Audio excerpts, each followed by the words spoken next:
السلام علیکم۔ میں اپنے یوٹیوب چینل اردو سیکھیے نورین کے ساتھ میں آپ سب کو خوش آمدید کہتی ہوں۔ اگر آپ کو میرا یہ چینل پسند آئے اور میری ویڈیوز اچھی لگیں تو اپنی رائے کا اظہار ضرور کیجیے گا اور میرے چینل کو سبسکرائب کیجیے گا۔ آج ہم جماعت ہشتم کا سبق خدا اس وقت کے چاہتا ہے کا اگلا حصہ پڑھیں گے۔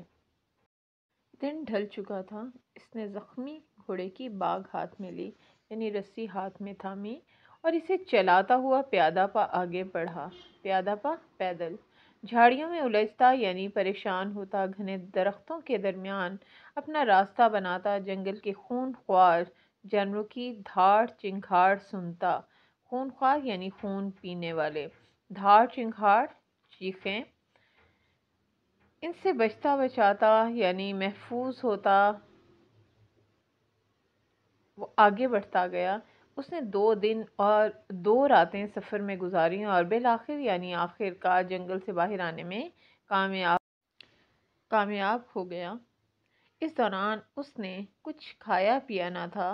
جب تک جنگل میں تھا اسے کھانے پینے کا کوئی ہوش نہ تھا، یعنی فکر یا پرواہ۔ اب جو ویرانے سے باہر نکلا یعنی سنسان علاقے سے، تو اسے بھوک پیاس نے ستانا شروع کیا، یعنی تنگ کرنا۔ پیاس تو اس نے ایک جوہر یعنی گندے پانی کا تالاب سے چند چلو پانی لے کر بجھا لی، البتہ بھوک مٹانے کا کوئی سامان نہ تھا۔ مٹانے یعنی ختم کرنے۔ جنگل سے نکل کر ابھی وہ 3 کوس ہی چلا ہوگا، فاصلہ ناپنے کا پیمانہ، کہ اسے لہلہاتے کھیت نظر آئے، یعنی ہوا سے ہلتے ہوئے، اور چلو بھر کہتے ہیں بیٹا مٹھی بھر۔ اس کی خوشی کا کوئی ٹھکانہ نہ تھا، کیونکہ وہ سنسان بیابان سے نکل کر انسانوں کے جہان میں آ گیا تھا۔ جہان یعنی دنیا، اور لہلہاتے کا بیٹا سرسبز یا ہوا سے لہراتے ہوئے۔ مسلسل سفر اور بھوک پیاس کی شدت کے باعث اس کی حیت بہت کچھ بدل چکی تھی، یعنی تبدیل ہو چکی تھی۔ درخت اور جھاڑیوں میں متواتر یعنی مسلسل الجھنے کی وجہ یعنی سبب سے اس کا لباس بھی کہیں کہیں سے پھٹ گیا تھا۔ اس کی ظاہری حالت کو دیکھ کر کسی کو بھی اندازہ نہیں ہو سکتا تھا کہ وہ اس ملک کا بادشاہ ہے۔ چلتے چلتے اسے خربوزوں کا ایک کھیت نظر آیا۔ اس نے سوچا چلو بھوک مٹانے کی ایک صورت تو نکلی۔ مٹانے یعنی ختم کرنے، صورت تدبیر۔ پکے ہوئے خربوزوں کا رنگ اتنا عمدہ یعنی اعلیٰ، اور خوشبو اس قدر تیز تھی یعنی اتنی زیادہ کہ ان سے کھیت کی ساری فضا یعنی ماحول دہک اور مہک رہی تھی۔ دہکنا یعنی چمکنا، اور مہک یعنی خوشبو پھیل جانا۔ بادشاہ کے منہ میں پانی بھر آیا، یعنی کھانے کو دیکھ کر اسے کھانے کو دل چاہنا۔ اس نے دیکھا کہ ایک کسان کھیت کے سرے یعنی کونے پر کھڑا سخت پہرا دے رہا ہے، یعنی حفاظت کر رہا ہے۔ اس کی روب و داب کا یہ عالم تھا۔ روب و داب یعنی شان و شوکت، عالم حالت کہ کھیت میں کسی آدمی یا مویشی کا داخل ہونا تو کجا، وہاں پرندہ بھی پر نہ مار سکتا تھا۔ مویشی جانور کجا کہاں، پرندہ بھی پر نہ مار سکتا تھا، یعنی بالکل نہ جایا جا سکتا تھا، یا کوئی بھی نہیں جا سکتا تھا۔ بہرحال بادشاہ نے بھی اپنے جی میں ٹھان لی، یعنی دل میں ٹھان لی، ارادہ کر لیا کہ وہ ہر قیمت پر خربوزے کے 2-4 دانے حاصل کر کے رہے گا۔ وہ گھوڑے کی باگ ایک درخت سے اٹکا کر یعنی باندھ کر کسان کے پاس پہنچا۔ رسمی سلام دعا کے بعد بادشاہ نے اس سے پوچھا یعنی دریافت کیا کہ خربوزہ سے کس کے ہیں؟ میرے ہیں، اس شخص نے جواب دیا۔ اس اقتباس میں مصنف کہتے ہیں کہ اب سورج غروب ہو رہا تھا اور دن ڈھل چکا تھا۔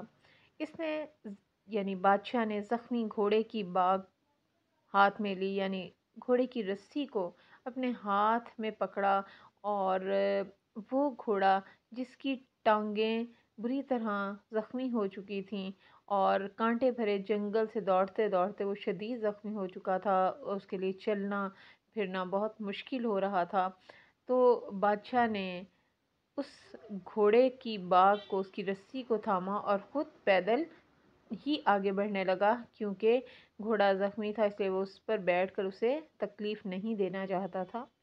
جھاڑیوں میں سے الجھتا، گھنے درختوں کے درمیان اپنا راستہ بناتا ہوا وہ تیزی سے سفر کرنا چاہتا تھا تاکہ وہ رات ہونے سے پہلے زیادہ سے زیادہ فاصلہ طے کر لے اور اس گھنے جنگل سے نکل جائے تاکہ اندھیرے میں وہ جھاڑیوں میں نہ الجھے یا وہ جھاڑیوں سے زخمی نہ کر سکیں۔ اسی لیے وہ تیزی سے اپنا راستہ طے کرنا چاہتا تھا۔ اس کے ساتھ ساتھ وہ جنگل کے خونخوار جانوروں کی دھاڑ چنگھاڑ سن رہا تھا، اسے چیخ و پکار سنائی دے رہی تھی۔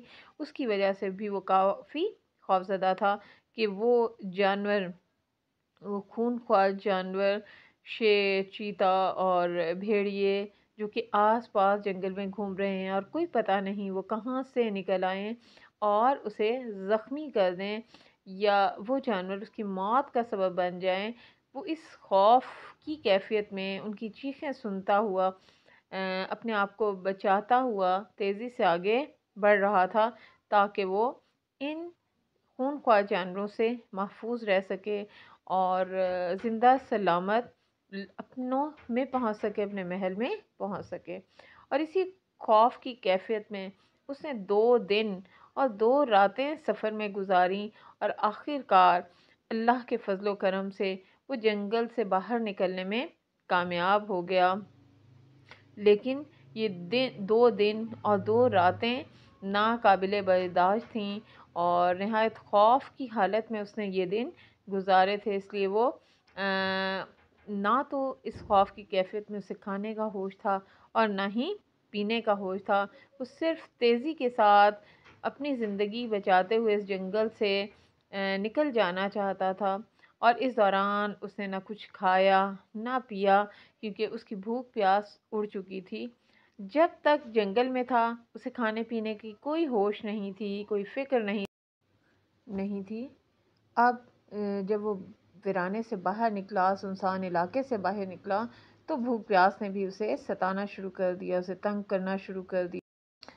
پیاس تو اس نے ایک گندے پانی کے تالاب، ایک جوہر سے چند چلو پانی لے کر بجھا لی اور مٹھی بھر پانی لیا اور پی لیا۔ اس طرح اس کی پیاس بجھ گئی۔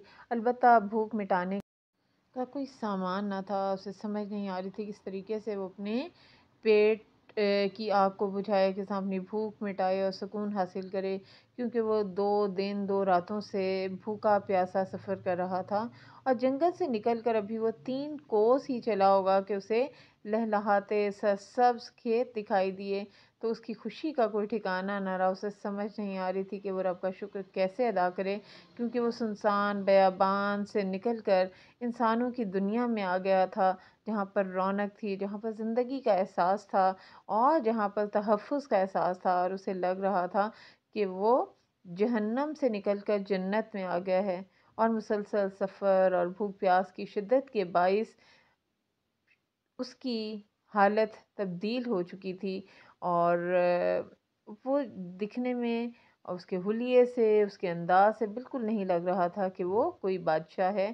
درختوں اور جھاڑیوں میں متواتر اور مسلسل لجنے کی وجہ سے بھی اس کا لباس جگہ جگہ سے پھٹ گیا تھا، جس کی وجہ سے اس کی ظاہری حالت دیکھ کر کوئی بھی یہ اندازہ نہیں لگا سکتا تھا کہ وہ کسی ملک کا بادشاہ ہے، وہ صحیح روب و دبدبے والی شخصیت کا مالک ہے، وہ کسی سلطنت کا مالک ہے، کیونکہ اس کی حالت، اس کی ظاہری حالت اتنی خستہ تھی کہ دیکھنے والا اس پر ترس کھا سکتا تھا لیکن اسے بادشاہ نہیں سمجھ سکتا تھا۔ چلتے چلتے اسے خربوزوں کا ایک کھیت نظر آیا تو اس نے سوچا چلو بھوک مٹانے کا، اسے ختم کرنے کا ایک سامان ہو گیا اور ایک صورت دکھائی دی ہے کہ وہ بآسانی اپنی بھوک مٹا سکے، کیونکہ پکے ہوئے خربوزوں کا رنگ نہایت عمدہ، نہایت اعلیٰ